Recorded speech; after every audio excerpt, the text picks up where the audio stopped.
So I guess that's what you have to start thinking about. Right. Because hergish is something that's miyuchad to a person because it's only people. Only Baalei Chai have hergish, but and it's shalom because that is miyuchad. We went to our discussion of Baki Gemara. These two this chapter, Hey, is extremely vital. It's talking about sources of halachas. And he breaks up sources of halachas in two parts, something he calls svara and something that he calls pasuk. And this is, let's just do a quick review because you really should see this is one whole unit here. He says that the learning of dinim comes from in two drachim. There's two ways. One is mitzad svara, which he says Rotzalomar ki haseichel goes eliyoschein. There's something that the seichels must have. All this logical stuff that we're doing in Higayon is to sharpen our seichel so that we know that we're using seichel properly. But anything that the human reason can produce is one source of producing Dinei Torah. And the other one is Gezeres HaKasav. When the pasuk says it in black and white, what does it mean? He's going to discuss the second one first. What does it mean the pasuk says it? So he says that it means that it's written there as a complete kasav, in words, clear words, or it's there as a remnant, either the kesher, smichus, or yitarashim. What does kesher mean? Kesher means that there's a gezerah shava, a hekesh between two things. Smichus means one thing is next to the other, or there's extra words. So, but what it does mean is that either the Torah is mecharesh, the din, or we're using our minds to mecharesh the din. And he don't explain that out. Now he says when you need a kasav, the general rule we spoke about last week is svara lamali kra. A pasuk only comes when your mind, your reason would come to a different conclusion than the Torah wants you to come to, and that's the first rule. He says, "Akasev lo bo adin ela hu ba'abor shemitzad asfor mibachutz hainu omrim behefech." That's his first rule. His first rule is that you need the Torah to write something down when you would have thought the opposite. And he proves it because he says if you wanted to say the same thing, so it's just mutar, so here's my little gray chart, okay? Or, by the way, he adds the Shloshes Rei Midos, okay? So you need a pasuk to tell you not X, for instance, when you would have thought X either be because of your seichel, a simple story of bichutz, or because of one of the Shloshes Rei Midos. So if you would have come to a muchar conclusion, then the pasuk has to now say against that. Okay. So if you would have logically come to X or through the Shloshes Midos, you would have come to X. And now the only way you can know not X is if the Torah comes and writes it. So that's the rule one. The basic rule is that the Torah comes to mahapech, to say the opposite of what you would have thought, either through logic or through the Shloshes Midos. Now, he says this rule of opposite, of course, only works when the Svar B'chutz is Mukhrach. But if you have if a Svar B'chutz had two possibilities, you could have logically said X or not X, so then the Torah can come and repeat X. So it's really mistalik minasafek. Since you Svar's Chitzona would have been X or not X, so I have to repeat X because X was not the only possibility. Okay, so that's the second scenario.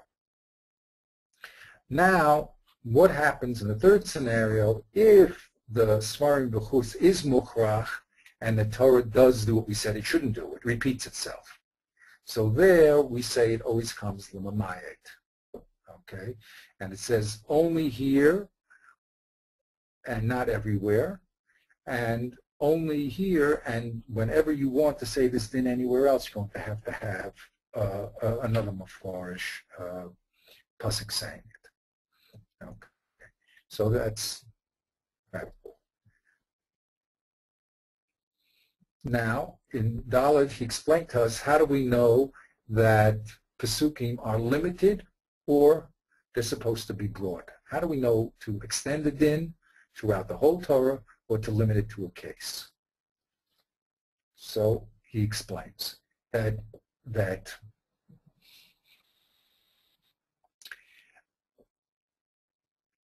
the first rule, when we say midit strictly galit hacha, hachi gali galit hacha, the low gali, where it's a very limited case, is where the Torah decides to say the din in the smallest chiddush. Okay, so if an Isur exists in a Kohen, so which is the smallest chiddush because that's the place you'd most likely think the Isur should exist, so then you wouldn't extend it down to a Levi or Yisrael. Okay, so if it's in a Miyut chiddush case, so that means it's only there and nowhere, and it doesn't extend.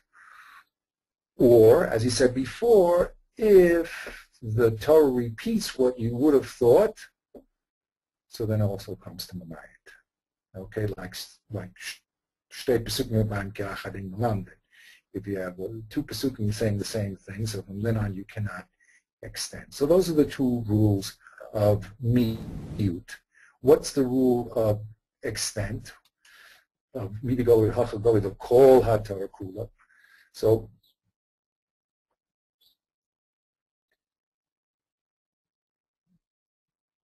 when, just the opposite, when the Torah is Megala itself in the greatest Chiddush, let's say there's an Isa in Yisrael, so that would be the greatest Chiddush, so then certainly you can go up a chain and say that that same Isa exists in a Levi or a Kohen. And he gives us one rule, he says, when it comes to Knaso, so then there's no logic. You cannot move it.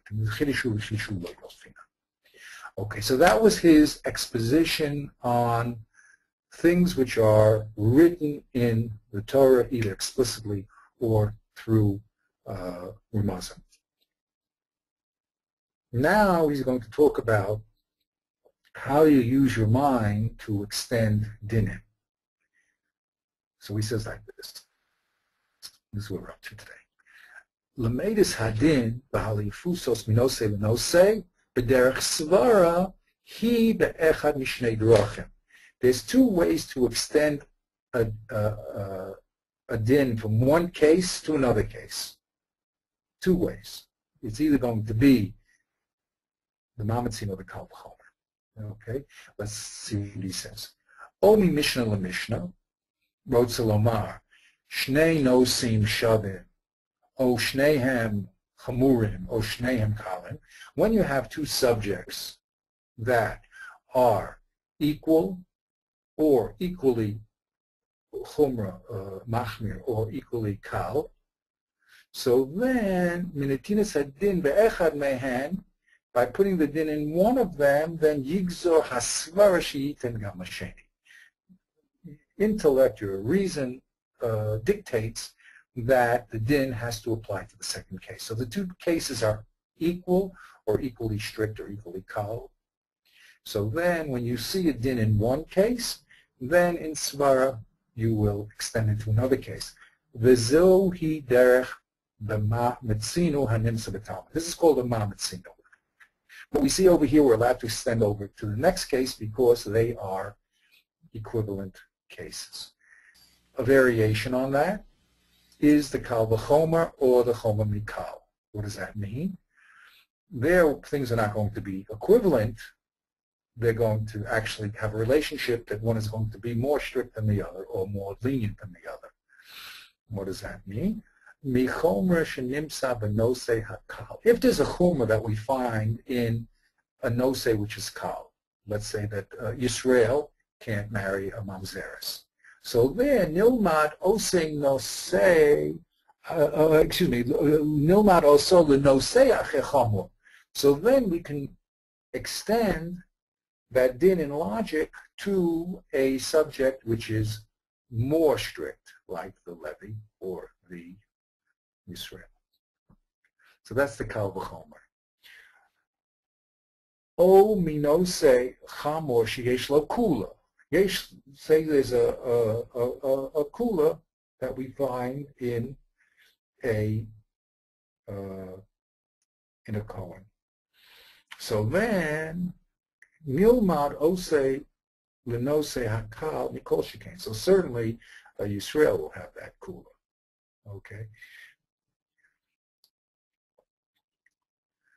Bezuhi derech kal l'chomer. So that's the second method. So the first method, which we discussed in derech tfunos, and now it's coming up here, the first method of svara is to go from equal cases, two cases which are equal will have the same nasu, or two cases which are represent kal v'chomer.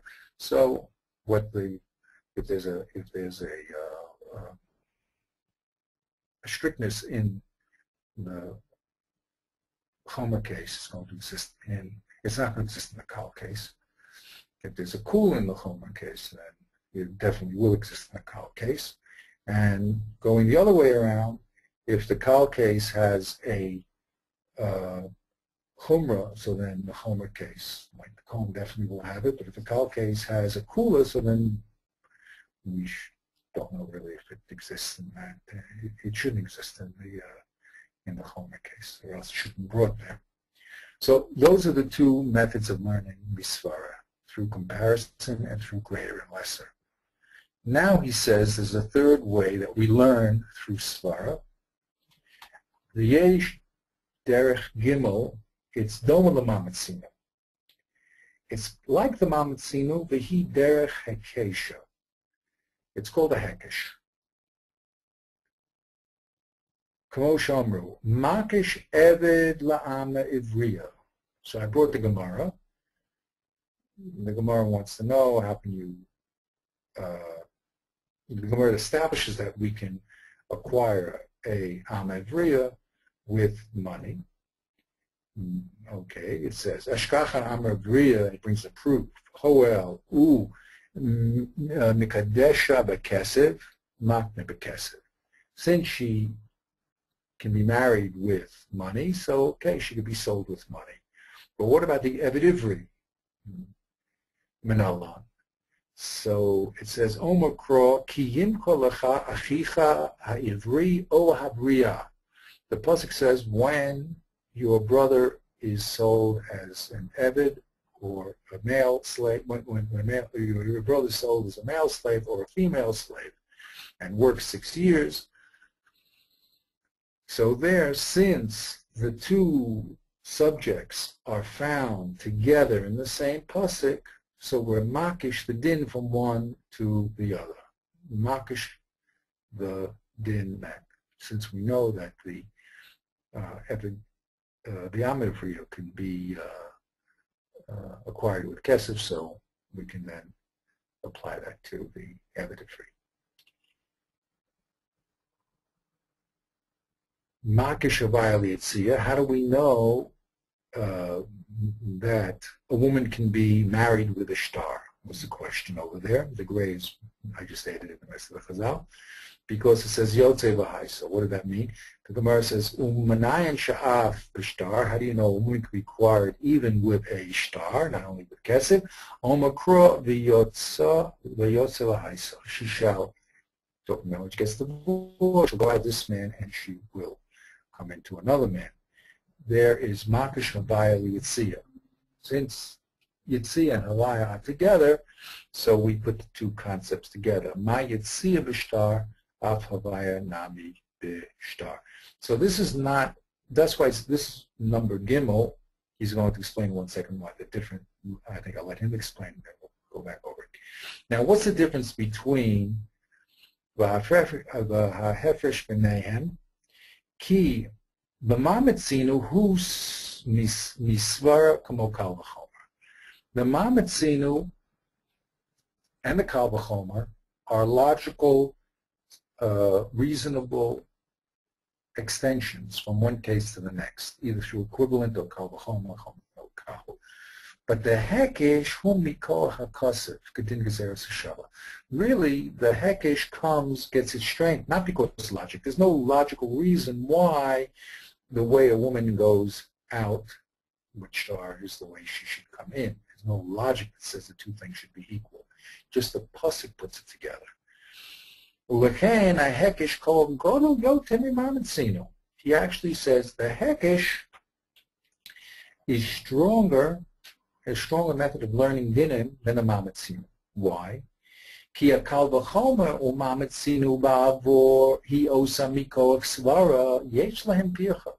Since the basis of the mamatzinu and the kal v'chomer is a logical basis, you're taking a factor in both cases and saying that they're equal or greater than.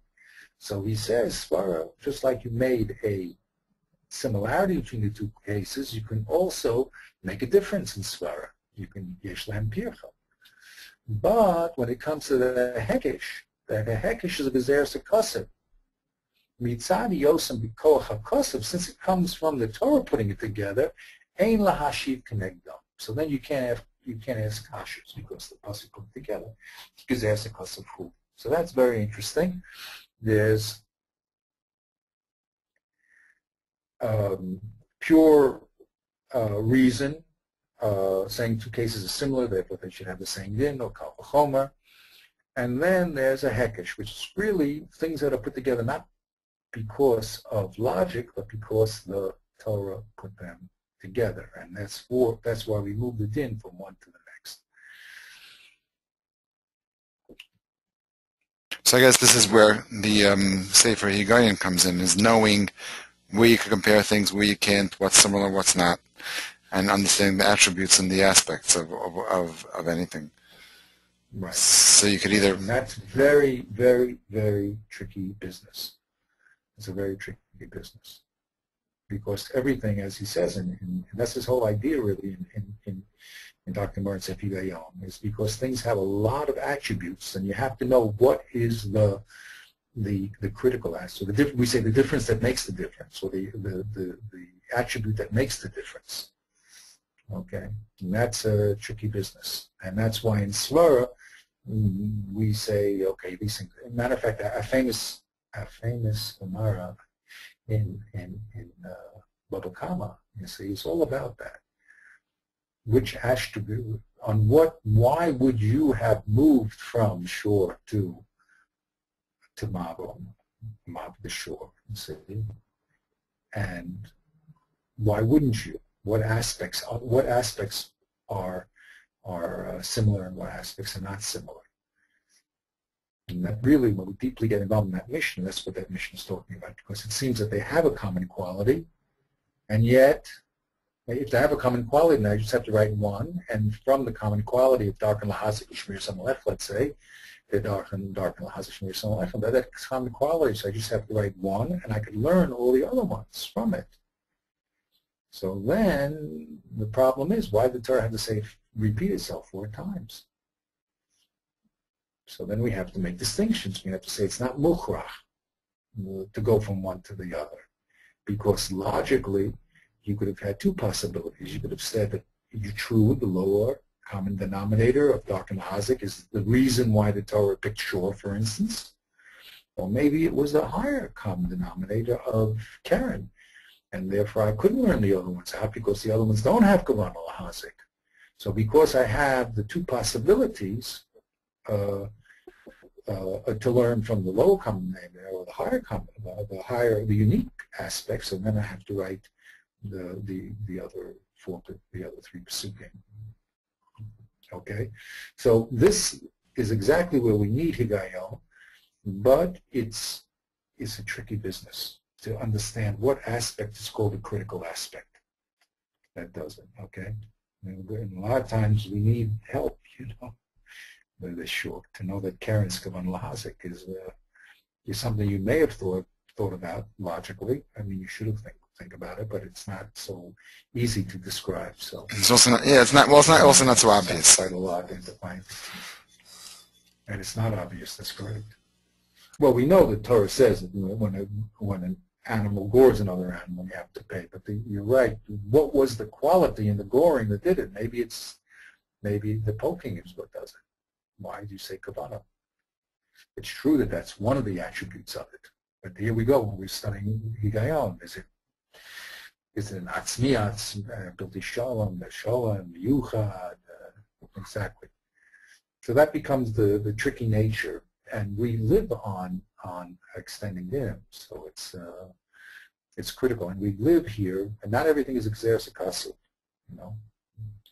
The Torah understands that it's talking to reasonable people that should be able to extend dinim from one place to the next. So I'm just saying it's a very, very tricky business, and has to be done very subtly. And the Gemara itself argues many times about that quality, what the quality is, and can it be extended, and what the differences are, and are they critical differences. And we see it many, many times. Okay, so that's what he says at this point. He says when you're learning from Svara, it means you're using your ability to compare things and saying that things are equivalent or kal v'chomers, so then we should move them. And then he says sometimes the Torah itself, through Gezeres HaKasav, makes things equivalent, not because they're logical, but because it wants to put two things together. Okay, so he says that has a stronger force than the logical things, because logical things, just as you found a quality that is common, you may find a quality that's uncommon. But if it's a hekesh that's made through a pasuk, so then it's very, very powerful, because it says we're not talking about simple common sense or logic. We're talking about a din that the Torah put together through the relationship of the two pasukim. Okay. So he says here, what's the difference between now a kal v'chomer and a mamatzino? So we see the difference between the hekesh and a mamatzino, because one is is stronger because the Torah puts it together. That means it doesn't matter what your logic thinks, that the Torah made it equivalent. But what's the difference between a kal v'chomer and a mamatzino, he says? So he says, ki l'mamatzino pirchinan koldahu. When you make a mamatzino, so you can destroy that comparison with any difference. Well, it has to be significant, but a small difference. But a kal v'chomer tzarech lihiyos pirchaso atzmis v'chazaka. But a kal v'chomer has to be destroyed with an etzem and powerful, an essential and powerful difference. Okay, and we can understand why, because a kal v'chomer is a mamatzino plus. It's saying that two things are not only equal to each other, but one has relationship, but one is more kal v'chomer than the other. So if I want to destroy it, so it has to be, since they're already equivalent, like the Israel, Levi, and the Cohen all have a very common factor of being Jewish people. So if I'm going to destroy a kal v'chomer, between them, I'm going to have to do something that's very, very, very, very powerful. Now, how this works out in the Gemaras, you have to see as it plays out. I would love to be able to give you examples of kol dahus and not. I mean, we do have the Gemara of the Zikim, but to define specifically, that would be a little work. We have to do that too, Hashem. Okay, he says like this. Ulechein, keshenimsa shnei nosim. Now, if that's true, that you can create dinim through comparison of two subjects, or two cases that produce the equivalent cases producing the same law, he says, ulechein, כשנמצא שני נושאים שהם שווים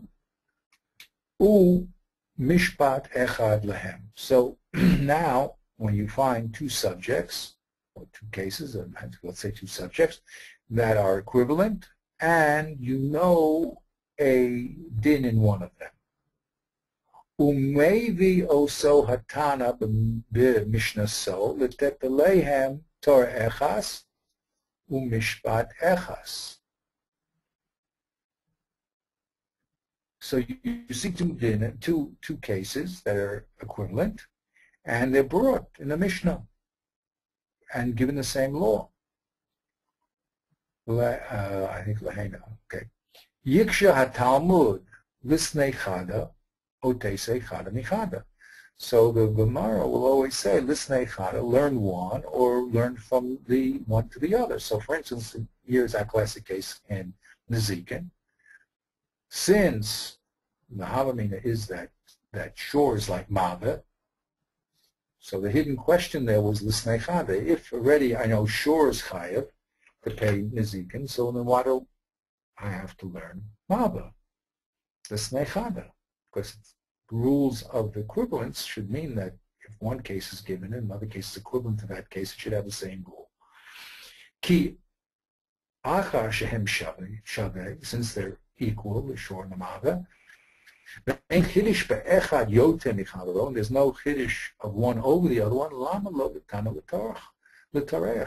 So why does the Tana bring both cases? Shore and Mava, in this case the Torah. Let's just write one and I'll be able to derive the other one. The lav karuchla. We're not talking about people who are salesmen that go around selling their wares that show you 15 different knives, even though there's no significant difference between one and the other one. The yeshivu. So at that point, the Gemara that was doing the discussion will say, "Al kiyotze b'zeh tzricha diyash me'inan." So then, the answer, of course, is that we have to show a tzrichusa, right? If you would have learned, sure, I wouldn't have learned Mava. And if I would have learned Mava, I wouldn't have learned Shor, because I would have said that it's the unique quality that's causing the din and not the LCD. The im ha-shnei nosin eino shavin aval hem kal v'chomer. If they're not mamatzina type things, they're not equal to each other, but they resemble a kal v'chomer, yiksha teise kal v'chomer. So the Gemara, whoever's doing the investigation, will say they learn it with Kal V'chomer. If I have boar already, and which is inanimate, doesn't go out to do damage, not alive, and it's chayav, so Kal V'chomer should know the other ones. That's something that the Gemara asks. The Mishnah just went down the tree from Shor and Mava down to Aish and down to Bor. But the Gemara says, why don't we go up the chain and say, look, if the Torah already writes Bor, so why not keep say Kol Shekin the other ones? Okay, and it adds Bor with one other one because it has to eliminate certain qualities. Okay.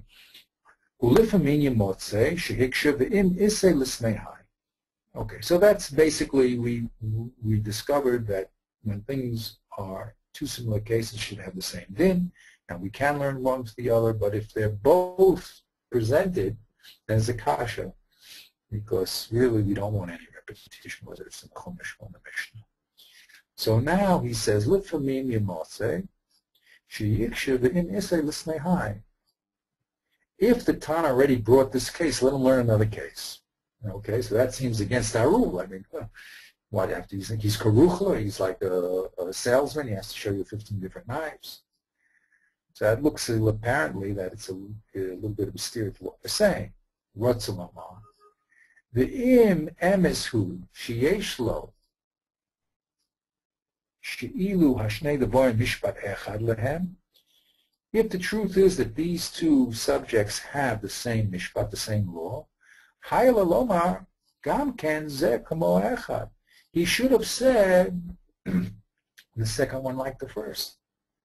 Okay, so the Gemara says, wait a minute. If the Tana only talked about case A, now you want to tell me that case B also has the same law of case A. So the Gemara says, wait a minute, im lisnei hi. If that's true that case B has the same law as case A, then he should have wrote it. Okay. He's going to explain himself. Looks like, why does he have to write it if you can derive it? But sometimes someone says, wait a minute, you already taught, if it's true that case B is chayav, let me teach you. Okay, then emes hu sheyesh lo she'ilu hashnei devarim mishpat echad. These two cases were really the same, A and B, so he should have taught it. It must mean that B doesn't have that din. And the gray is from another girsa. We'll read it. V'hine ze nira hefech ma she'amru delo karuchla. Now this looks like against the rule of being a salesman, because you're telling me if he brought this case, then he should have brought this other case too. Aval yishuv dabahu tells us an important principle. Ki kashiyesh chiddush yoter ki ba'osei haloshen shelo heviu. If there's a great chiddush in the case that was left out, then they ask yikshiv in isei l'snei. Then they say if they brought case A, then they should have brought case B, because case B was a greater chiddush. So it's not that just case A is equal to case B. If case A was equal to case B, they shouldn't be case B, because you could learn case B because it's equivalent to case A. But if case B is a greater chiddush, then they say in Issei, it's true that it's chayav. So why did Tana bring the bigger chiddush? Why didn't he only bring the smaller chiddush? It's missing. Now, Omnam keshehu shavim lo yikshavzeh. But if the two cases equal, you don't say, well, if the Tana already brought this one, let him brought this the equal case. There's the case of lo karuch. If two cases are equal, A is equal to B, so he shouldn't bring B if B is really equal to A. That you should figure out logically. But if B is greater than A, a greater chiddush than A greater surprise than A, so then he should bring B, because B is a greater chiddush. Now sometimes yiksha ze gam b'shinui ki atana yored. Now sometimes the Gemara will accept the fact that a case is left out, and it says like this: Ki hatana yored limnos kol hanosim sheyesh lahem also din. When the Tana is going to spell out all the cases that have a certain din, if he lists all the cases, so they say Amrin hol v'nachas Tana leminyana.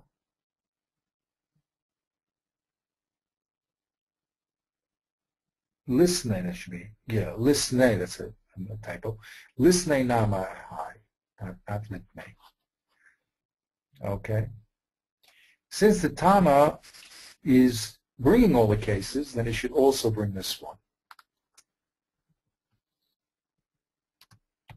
Mistake. Lisnei nama high. The yeshiva lo Tana v'shayer.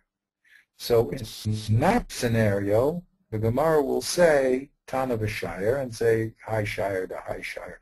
If the Tana does bring, for whatever reason he does, all the cases in a certain din, like all the possible chilukim that you can have in a din, so then if he leaves something out, you say, why did he leave it out? So the Gemara will say Tana v'shayer. He left something out. But the Gemara always says high shire to high shire. I mean, in other words, the Tana never leaves out just one case. When he brings a list, he'll always leave out a minimum of two. Okay, and this is the other original text, the Yeshivu Tana v'shayer. Wrote Sulama, Kilo mana kulam rak mitzasa. Okay, so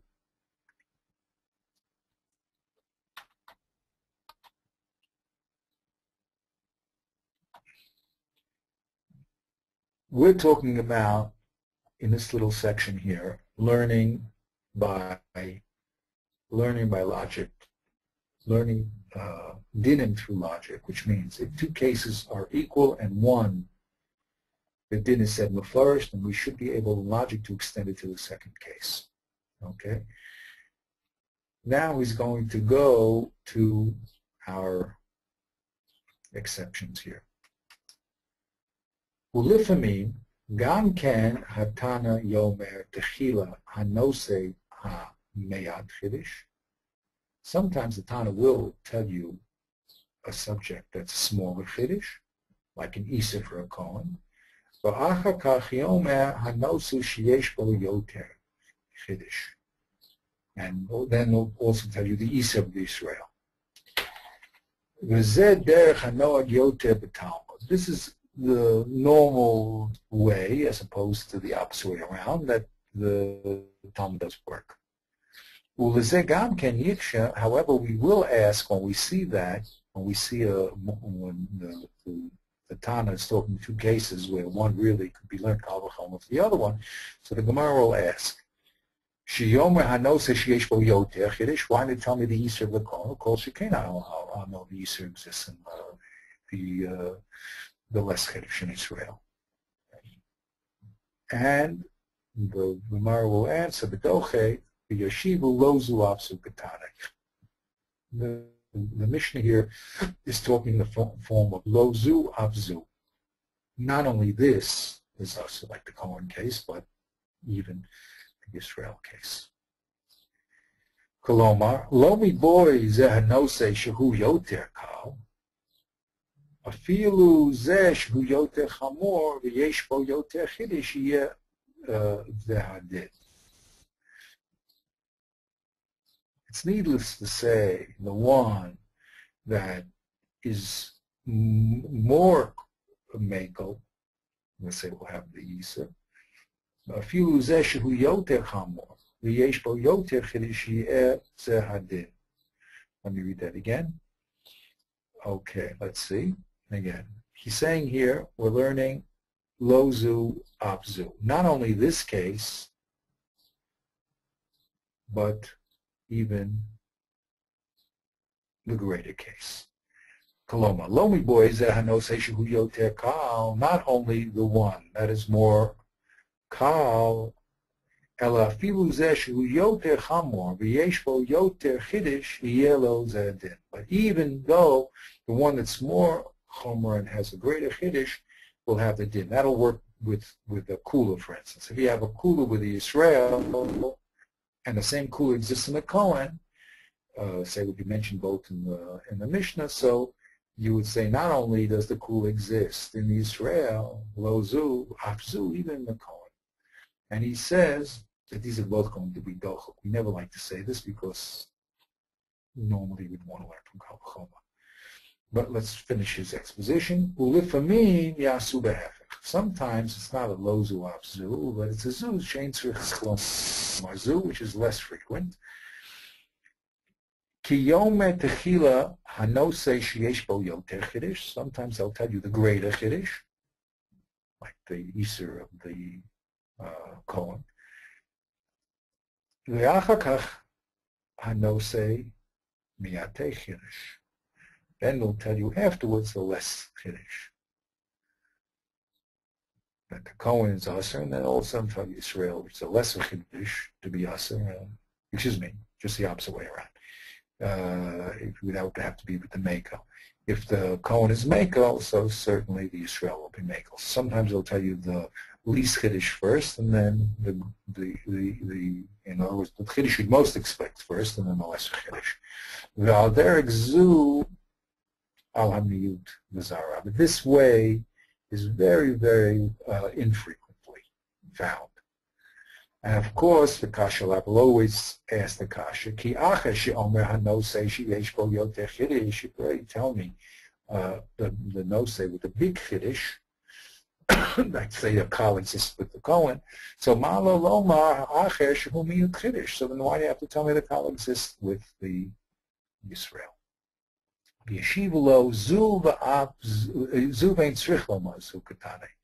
You're right. Really, this was the big chiddush, and they didn't have to say the minor chiddush. But he says,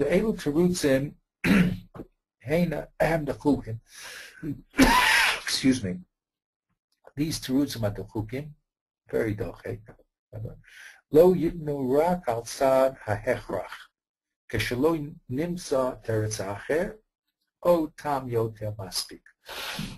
only time we're going to use Lozu Apsu Zuver Ain't Srichloma is when there's no way out. We just have no other way to show why both cases are being brought.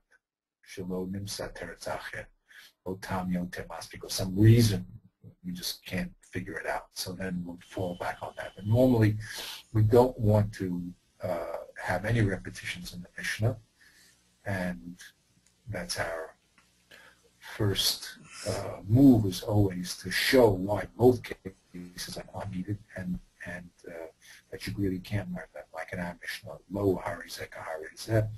If you had one, you can't learn the other. To say lav dafka, we never want to say, because really that's saying that the Mishnah is saying a case that we have to say. So he's saying both. Okay. He's saying both the loizu abzu and the zubein tzarchlim are really dechukim, and really we don't have a good reason why the Tana brought down both cases. So we're sort of like, okay, we don't have a choice. We don't know why, and we're stuck. Exactly. But it's only to be stuck. I mean, it's our last resort. We can't, exactly. When we can't find any other reason for it, so then we have to say, okay, lozu asukatani, which is lav dafka, and we don't want to say it, but sometimes we're forced to say it. Okay? Very good. Now, he says like this, the next. Like I'm saying, these are all basic things that when you're involved in learning, you run into them and you sort of understand them. But to have them neatly arranged is a very, very important tool. Now, la'olam kol nosei halo mebi chavaro hayalafu lo yeh bo ela b'mahalat milamdo v'lo yoter. Whenever you're learning, remember we're learning this whole section is about learning Isvara from similar cases or a Kal V'chomer. But he says when you do derive a din from one case and extend it to a second case because it's similar, you can't end up with a result that's greater than the source. You can't say Kal V'chomer, or certainly not Nimitz, that the result is going to be more strict than the source. Why? Ki ein roi l'talmud sheyeh yoter chamor v'gadol mirabo. It doesn't make sense that the Talmud should be greater than the rabbi. V'al zeh nemar dayo levo min adin liyos k'midon. This is the concept of dayo. It's misspeak. It's sufficient that this law should be equivalent to the source that it came from and not greater. Okay, here's the example. Okay, I spelled it out. He just says, become a dialogue. But let's look at that example. It's a mission in Baba Kama. It says the following. It says, Shor hamazik reshus hanizak ketzad. When a shor damages in the reshus of the nizak. Now we're talking here about reshus of Rabin when a shor damages, and when the shor walks into someone else's property and does damage. So we want to know what's the din, the shor. That's going to be Karen that we're going to be talking about. What's the din when he damages inside the domain of the damager, not in the public area? Okay, so it says like this. Nagach, Nagaf, Nashach, Robatz, and V8. If the shore now gored, pushed, bit, squatted on, or kicked, V'reshus harabin mishalam chetzi nezek. If he did any of those kavanah hazik activities in Reshus Rabin, so he pays chetzi nezek. Now, what happens if he does the same activities in the Reshus Niza? He walks into someone's private area and he gores an animal there. Here we have a machlokus. Rav Tarfon omer nezik shalem. Rav Tarfon says that he also has to pay nezik shalem by goring. Excuse me, not also. He pays nezik shalem, which is a chiddush, in the private area.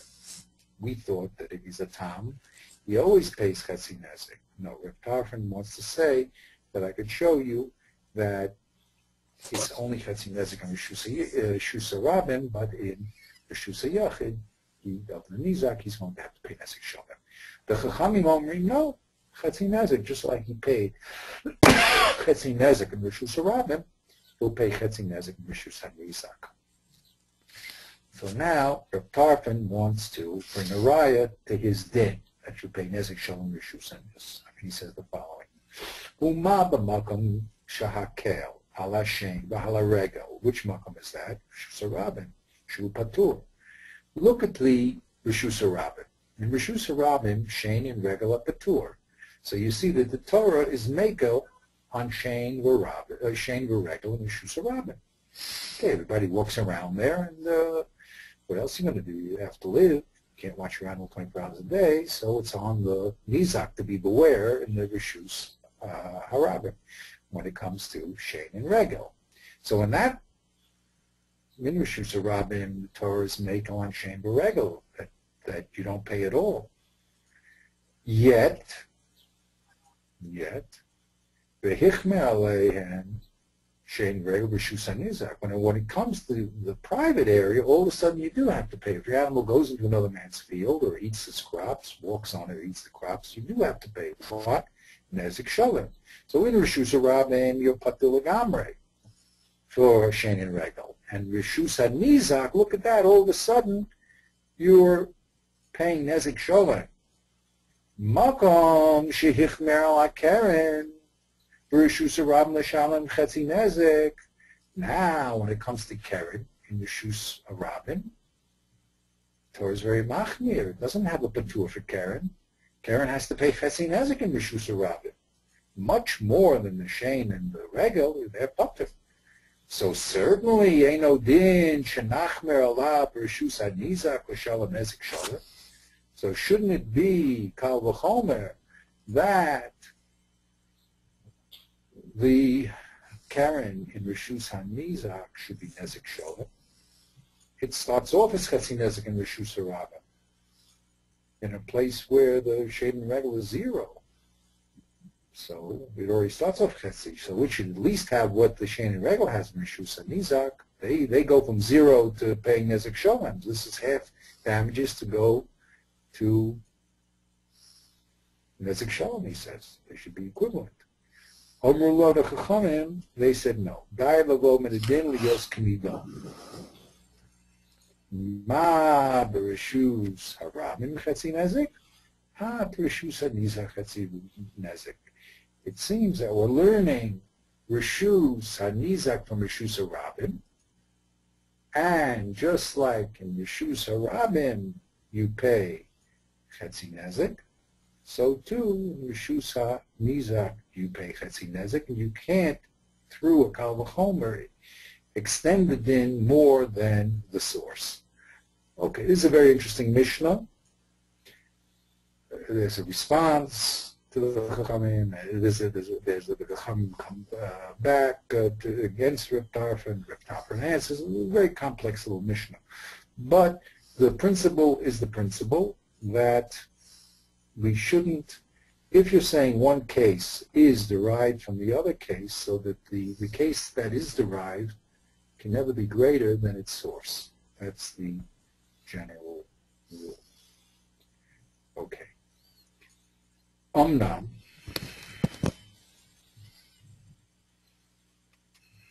Im acher shlomen hadid mil melamdo v'natak etzlo im snifei osladin yeh b'mayla rabo ubederech v'signon shelo v'lo yoter o im yeh b'derech v'signon sheyesh v'talmid b'shar dinei ubo shabo b'forshim bo b'torah v'zeh yesh machlokas chachamim. It's a lot. Okay, he says like this. It's true, the general rule is that we don't want to end up with a derivative case which is greater than its source. Okay, how can you produce a tal02 greater than the Av? However, and that's a general rule. dial of it's dial that you just derived the same din. Now you can't say it should be greater. However, there is a slight variation, he says. Say you do derive case B from case A. Now, if case B has certain peculiar, strict, in general, it has certain peculiar, strict sniffing, little areas where it's strict. When this new din comes into case B, are we allowed to include the chumras that case B have into this new din or not? This is a machlokas. Some people say no. Any case you derive from a source has to be equal to the source. And other chachamim say no. The din, once it's brought into the new case, can have certain chumras that the new case generally has. Let's see how he spells that out. So that's what he means here. It's a lot of words, but I hope you got that. When we transfer from a given case to a derivative case, so the question is, if the derivative case has its own little chumras here and there, are we allowed to let that affect the din that we moved over? Okay, we're not making a new din. Dial of the din means you cannot take a source and create, like, go from cutting nezik to nezik shalom through a kal v'chomer. That you can't do. But what happens if normally the case that you're bringing it into, the derivative case, is normally has certain sniffing that are normally chumrah? Are you allowed that to affect what you just derived from the source? So that's the machlokas, he says. In besniffing, also hadin yi'eh b'malas rabo u'b'derech signo shalo v'lo yoter.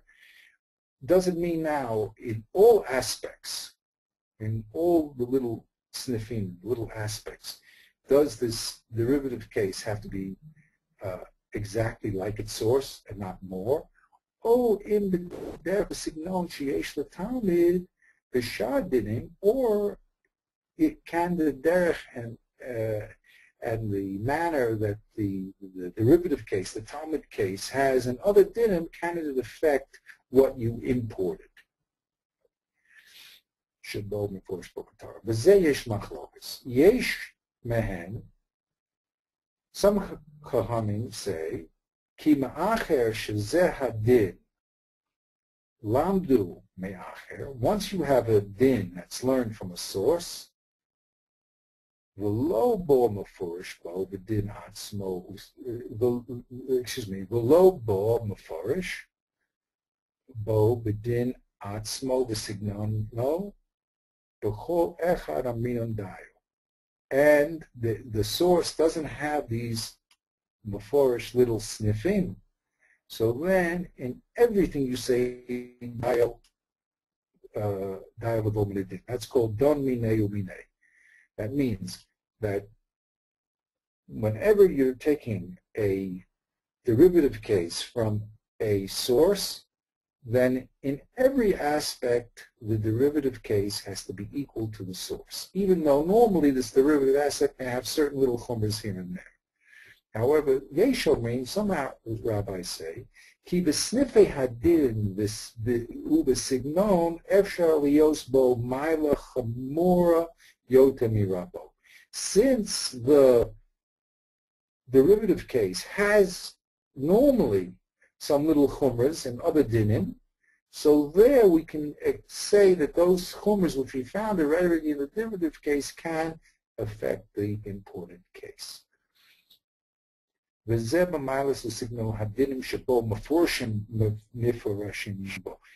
it can have what's mafarish in the derivative case. These little chumras or sniff dinim can affect the imported din. And that's called don mine. We derived it from a source. V'uke ba'asrei, but we set it up in the context of the derivative case. V'al zeh omru, and I put it in the gray, but This is what he says. Well, don't mine. No, we have to, once we have an imported din, it has to be exactly equivalent to its source. And some people say, no, don mine, you're right, you imported it, but you can have the side little or sniffing side din that exists in the in the derivative case can affect what was imported. That's called don mine, the u'tev ba'asrei. Okay, could the issa beperik b'shruas edis u'b'chidas nida. The nafel machlokas ben chachamim b'reb Shimon gabi mikvah, in the case of mikvah. The omru shnehem lo lamdu elabet meisota. Both of them learned the case from Sota duk v'lishva. I believe that next week I'll bring that down. I didn't have time to go on import the whole case into the text. Umash omru dan minei v'uki ba'asrei, but he says there is a condition here. Even the one that says that you're allowed to have the derivative case affect what you imported, it only is l'chumra. Umash omru dan minei v'uki ba'asrei dafka l'chumra aval l'kula lo. Okay, you never say that the kulas that exist in the derivative case can affect the imported din. Only the chumras. Okay. That is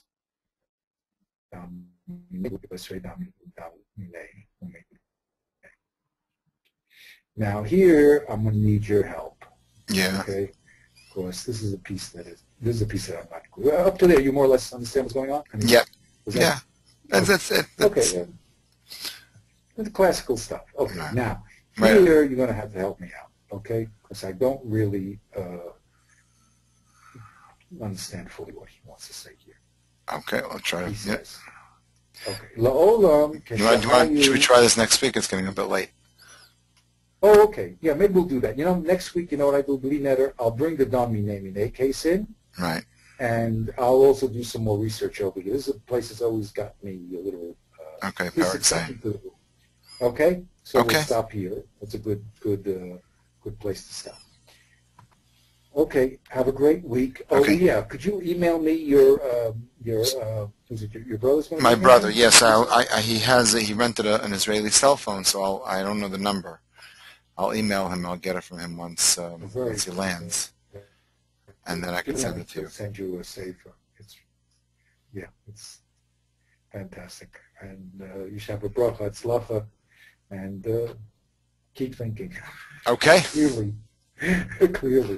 Okay, Biba. Very good. All right. Thank you. Have a good one. Okay. Goodbye.